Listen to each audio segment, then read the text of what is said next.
Hello, welcome to Woke Finance. This is the podcast discussing all things finance related and all things related to finance. It's your boy Peter. I'm with my co-host, my bro Jax. How are you? Peter, I'm very well, and I'm very excited for this episode. It's a topic that I tend to describe and go into lots of detail with my clients and that kind of stuff. It's something that once I learned, I've been using in my day-to-day life as well. So, yeah, I'm really looking forward to adding value to our listeners in this episode.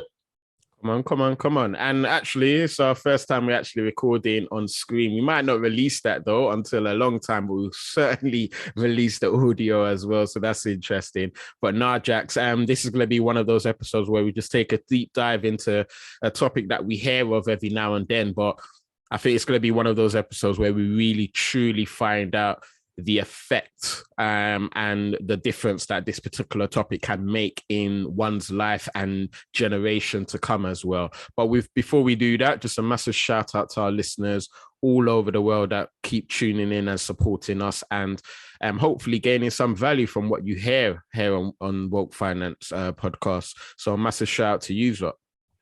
Yeah. Yeah, Jack. So I guess the topic that we are going to be discussing, and we've got it up on the screen, kind of, is the topic of compound interest. And we've heard the phrase from Albert Einstein, where it's commonly agreed that this is what he said, whether he did or not, but everyone gives him the credit for him. And this is where he said, compound interest is the eighth wonder of the world. That's pretty deep, bro. I want to hear from you. What is compound interest, and why is it that Albert Einstein will say such a impactful thing? Yeah, I mean, I also know that that statement, he goes on further. He actually goes on further to say that those who understand it earn it, and Mm. those who don't pay for it. But essentially, compound interest, the clue is in its name in terms of compounding, like stacking, essentially is where a return is earned on a return. Mm. And so what happens is you may start off with a small amount of foundation. Let's just use money because we're talking about money. You start with a small amount of money and you invest and you get a return.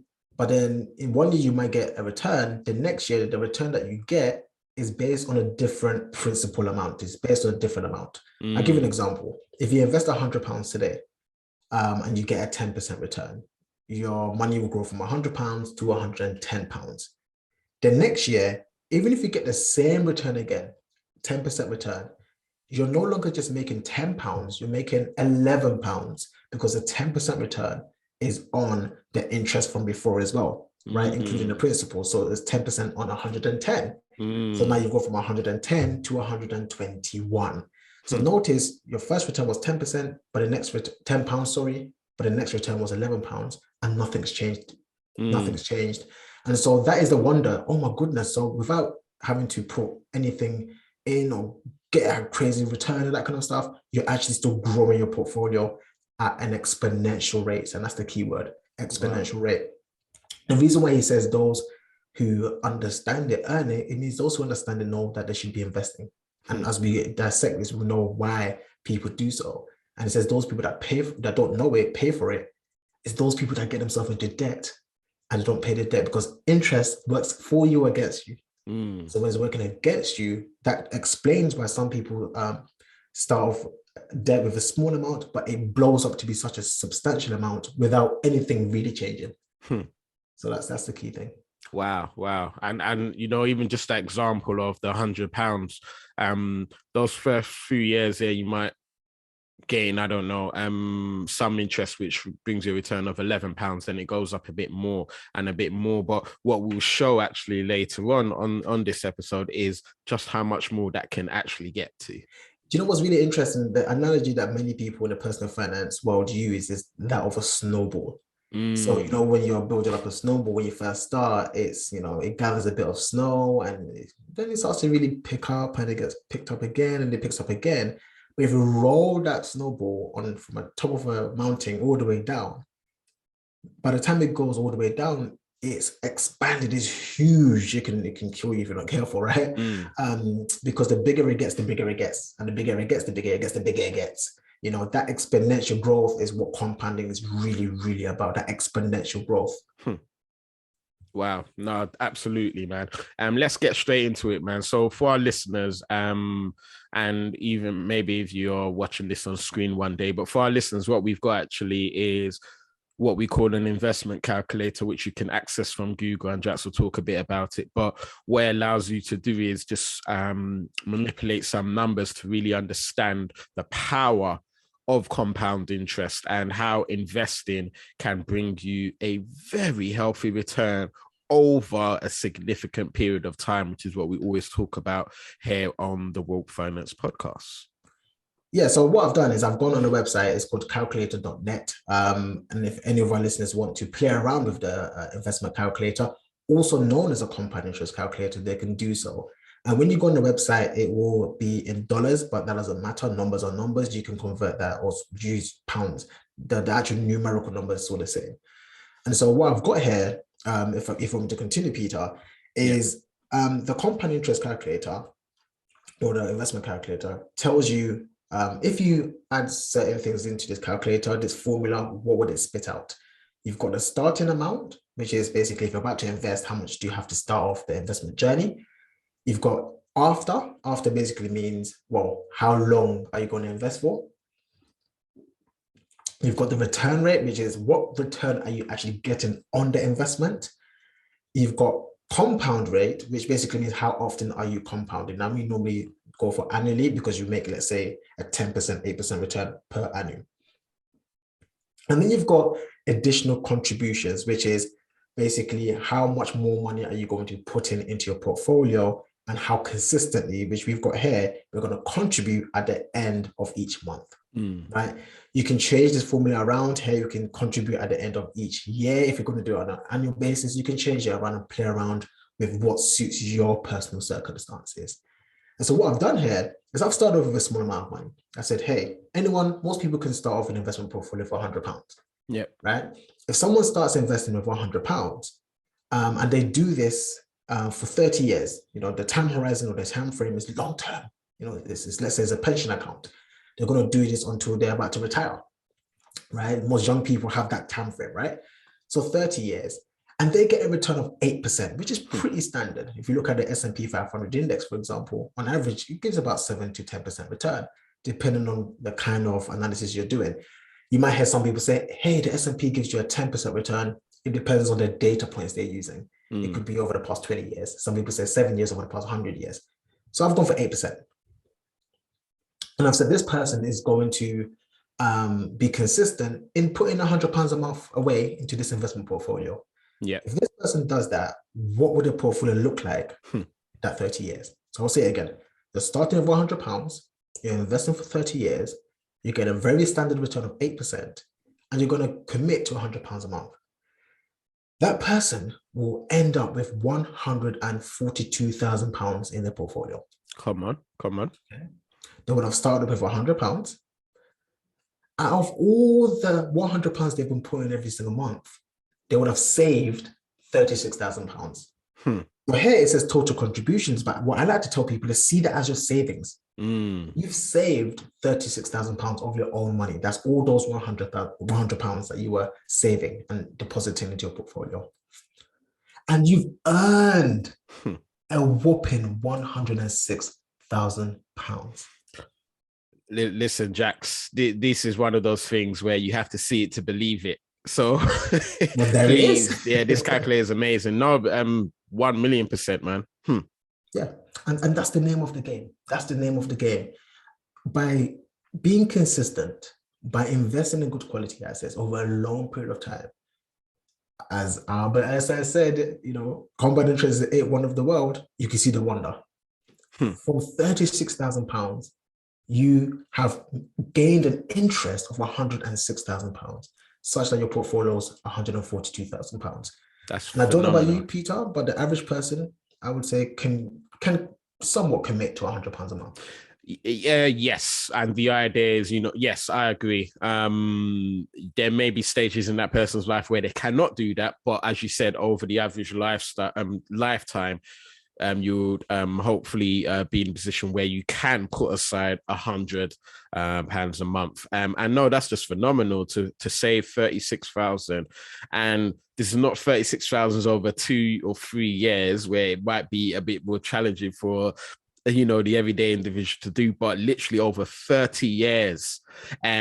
So that's just amazing to see that return of £106,000 on interest alone. Sorry, that's just absolutely amazing. Yeah. And the return rate that I used was 8%. That doesn't necessarily mean that every single year you're going to make 8% on your money. It's an average. Yeah. So there's going to be years where it's 4%. There's going to be years where it's 12%. Yeah. There's going to be years where it may even be negative. Yeah. Right. And there's going to be years where it's completely blown out, on average, we're going for 8%, and that's not far-fetched. That's not far-fetched at all. So, by looking at this alone, you should be inspired to start your journey soon. Yeah. You should be inspired to start your journey soon. Let's start manipulating the numbers a bit, Jax. Yeah, let's go. What would you like me to manipulate? Well, okay, do you know what? Yeah. My understanding of this formula is that, we've got the starting amount, we've got the time, we've got the return, and you've got how much you're compounding and how much money you're putting in and that kind of stuff. So I guess what I like to tell people is one of the key things in this formula are things that you can control and things you can't control. One of the things you can't control, well, you can control, but once you've started it, it is what it is time, right? And so let's manipulate the time. If you were to reduce the time period from 30 years to 15 years, right? And even if, right, you said, all right, I've only got 15 years, not 30 years. However, because of that, because it's half, I'm going to double how much money I'm going to put in every single month. So from £100, I'm going to put in £200. So just to stop you there, Jax, let's say someone is in their 40s and they're about 15 years away from retirement, 40s, 50s, they're 15 years away from retirement. So they're thinking, okay, I didn't start early in my 20s, but I know the power of compound interest. So let me actually double the amount that I probably would have done when I was in my 20s, 30s, and then let me see what I get, basically. Precisely. So let's see. If you hit calculate, this person, this person will have £67,000. Wow. Right. And so we can see the power of time in this formula. By going half and putting in double, you still can't even get half of the person who has 30 years and was putting in just £100. Wow. If you remember what we had before, I can't remember the actual formula. I remember it really well, bro. The last time, over 30 years, it was a total contributions or total saved of 36,000, which is the same in this case, obviously. But the interest was £106,000, and that was with less money being contributed every month. However, it was double the amount of time. Well, there you can see it. So we can see our total contributions on screen is £36,000. Is exactly the same, right? But our total interest is much, much, much less. And so it's very important to understand that time waits for no man, they say. And so go on. I was just going to say, for the sake of our listeners, the total, just to be clear, the total interest on this second calculation is literally £31,000 as opposed to the previous calculation of £106,000. Yeah, even though this person is trying to double the amount of money they're putting in. Crazy. Yeah, we encourage people. The key takeaway from this is you start as soon as you can. You start as soon as you can. Okay, if we go back to our previous example, 30 years. Yeah. And go back to £100. Okay. What if this person was to stick with this, the initial thing, but then they decided to put £200?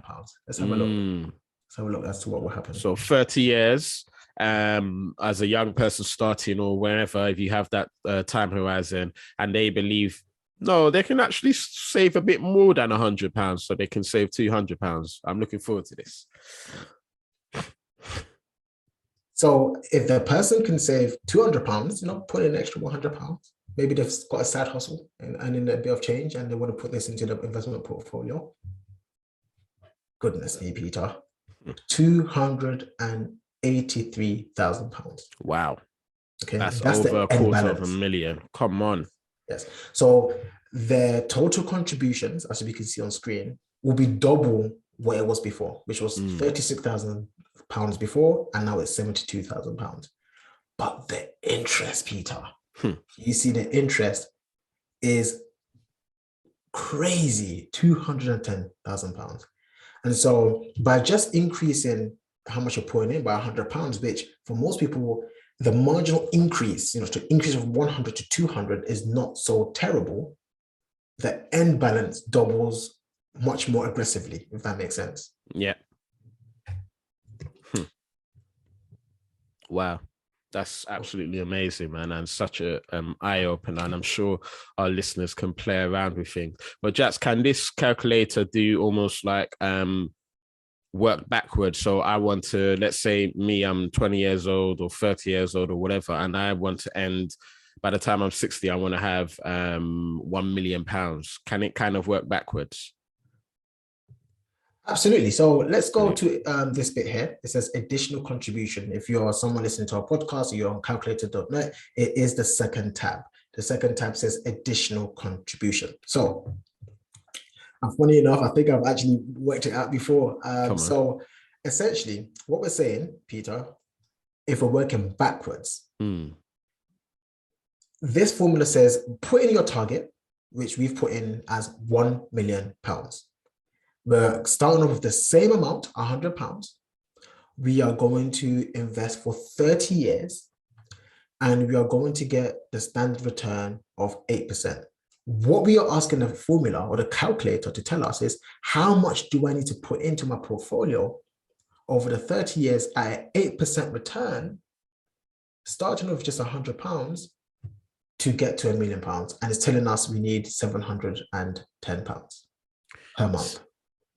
£710 every month will ideally get you that 1 million at 8% yearly after 30 years. That's brilliant. And now on that, Jax, and this is great that this calculator can do just that, because it allows us to better prepare, right? So it allows me to better prepare. So let's say, okay, I realize £710, that's a bit peak, I don't know if I can afford saving £710 every month to go into investment.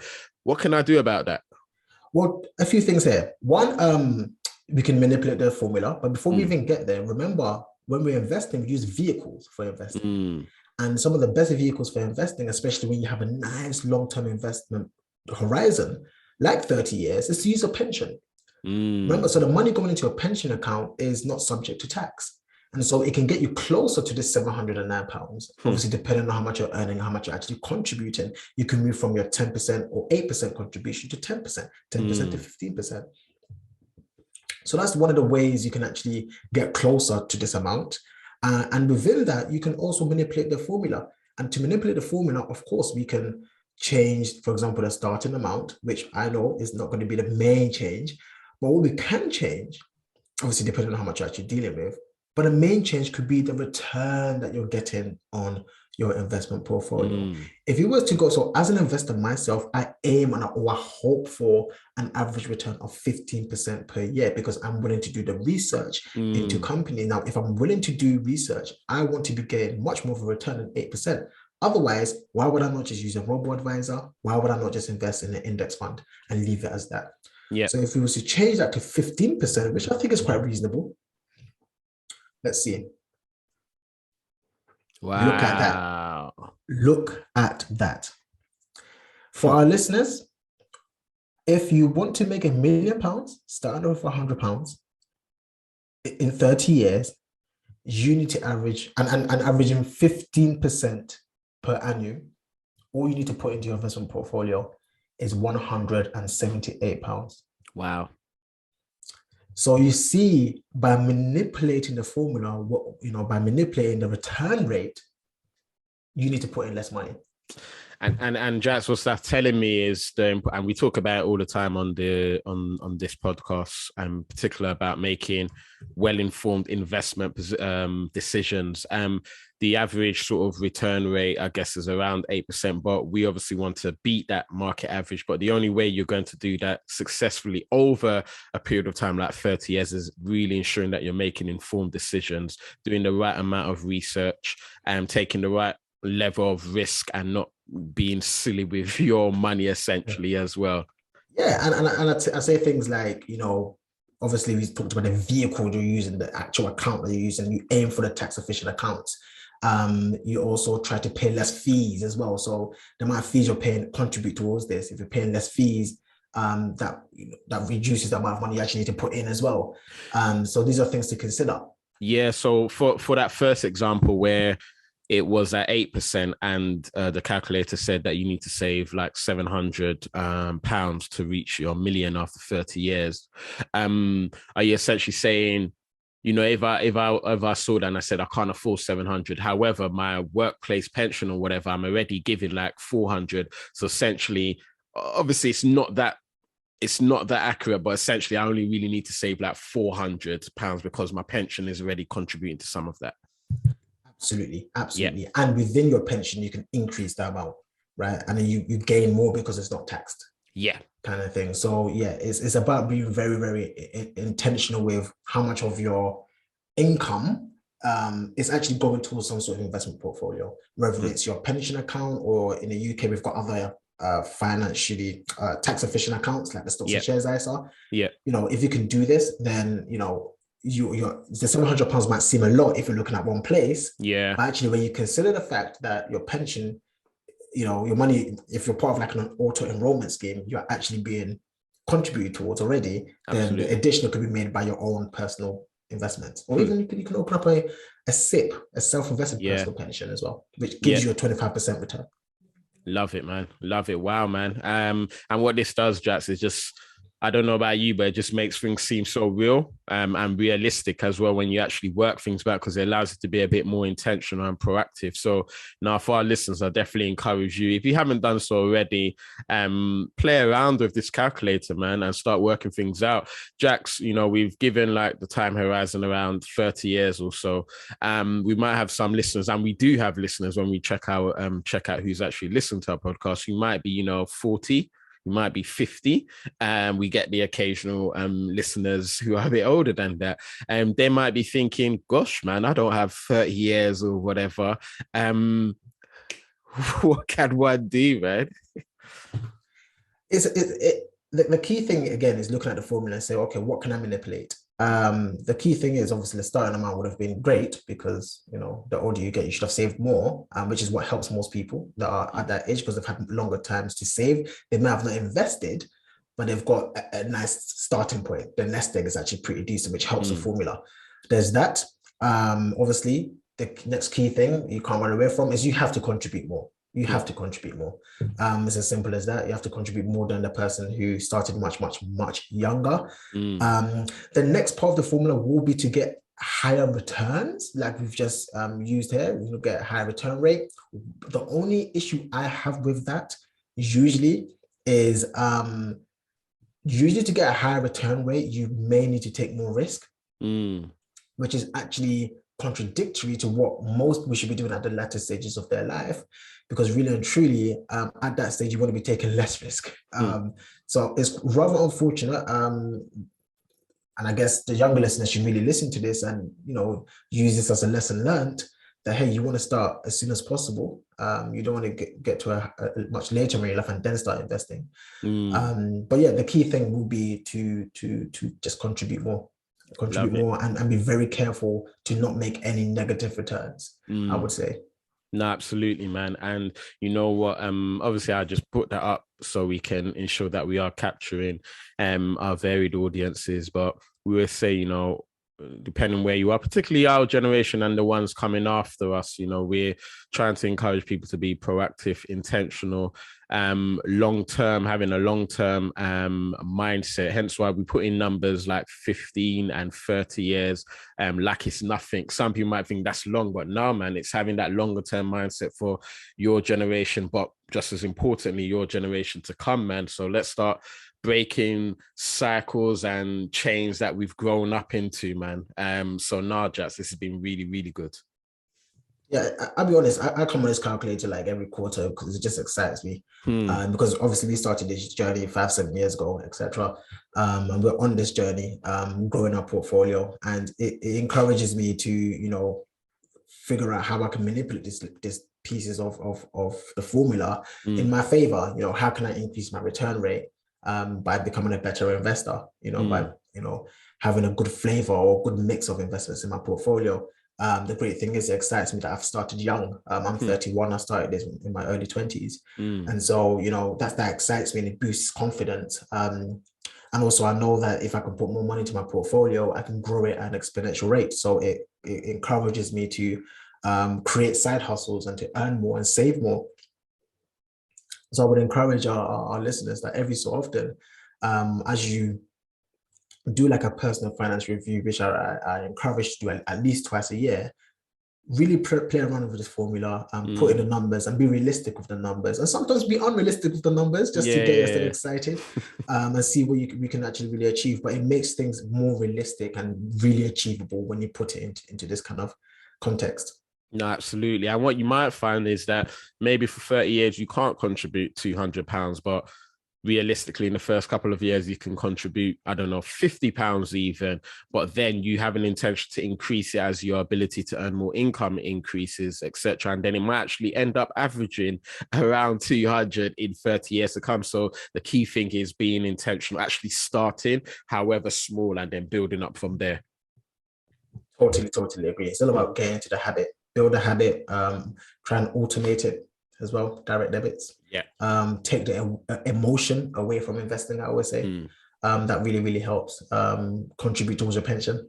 Take advantage of the tax efficient accounts, ISA accounts, stocks and shares ISA, lifetime ISA. So, the lifetime ISA and pensions, especially at SIPs, they give you a return, technically, right? So, the lifetime ISA will give you a 25% bonus. If you put £4,000 in, you get £1,000, and you can touch that. You could take the money out at the age of 60 tax free.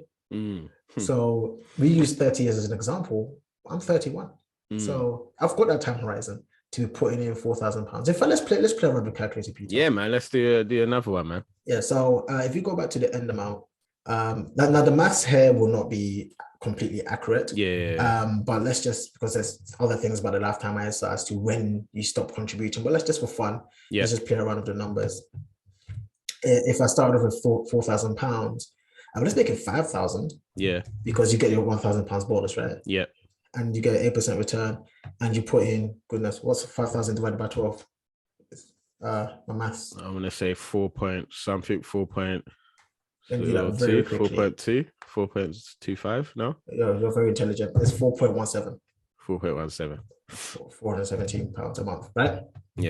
Makes sense. So very quickly, and as I said, this is just a guide. It's not really that there's so many more things to consider.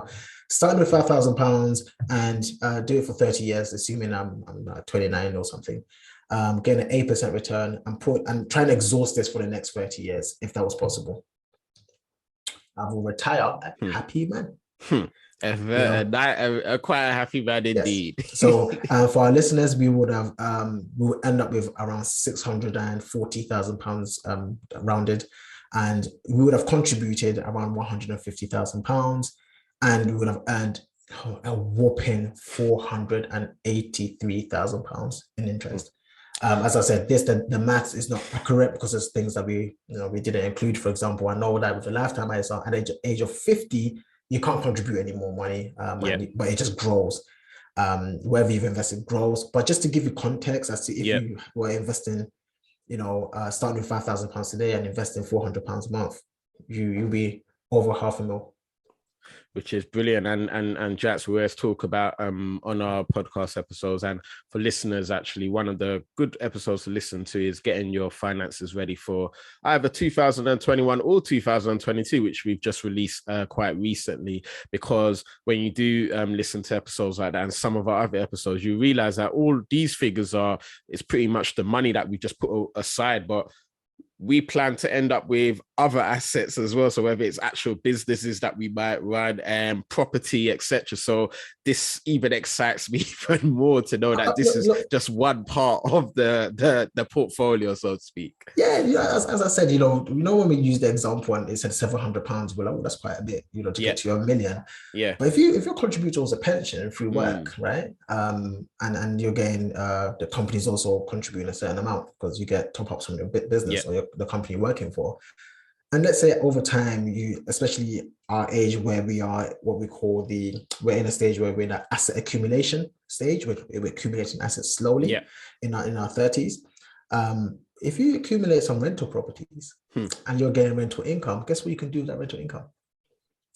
I don't think it's that difficult to get to that 700 then. Yeah, that's where the calculator comes again. Yeah, exactly. So, as long as you're able to, and this is why I encourage people to, you career maximize and you grow businesses and you try to earn and save as much as you can.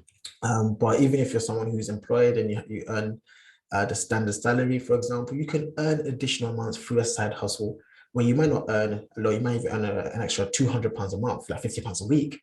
You can dedicate that towards your investment portfolio. And we've seen what £200 can do. That's it. We see the difference things can make, man. So now, Jax, this is super encouraging, man, and hopefully encouraging for our listeners as well. Very exciting. Very exciting. No, thanks for that, bro. And yeah, for our listeners, we do encourage you to play around with this, have some fun. And hopefully even who knows, where you can set some targets for yourself, play around with it, man. And yeah, hopefully it aids you on your personal finance journey as well. Jax, we are going to wrap up there. But before we do that, as you know, we do give a shout out to areas where we get listeners from. And I always struggle sometimes with pronouncing something, but this area I know very well. Because I grew up watching this particular area on TV starring a particular Mr. Smith, and this is Philadelphia. Wait, I was about to mess up Philadelphia. Philly. Come on. So we got listeners over there, man. So a massive shout out to all of our listeners in Philly. Come on, man. I love the city. I've never been there, but a lot of my favorite rappers is from Philadelphia as well. Come on. They have probably similar environments like the ones we grew up in. So welcome to Woke Finance. I hope you guys are enjoying this episode. I've really enjoyed this episode, and it's a reminder for myself as to why it's important to start investing early and why it's important to save as much as we can and be very intentional and proactive with our investment journey. No, that's it, man. A massive shout out to our listeners there and all over. Keep doing what you're doing, liking, subscribing, commenting, sharing, keeping the conversation going, man. We really appreciate you very much. And remember all, stay woke.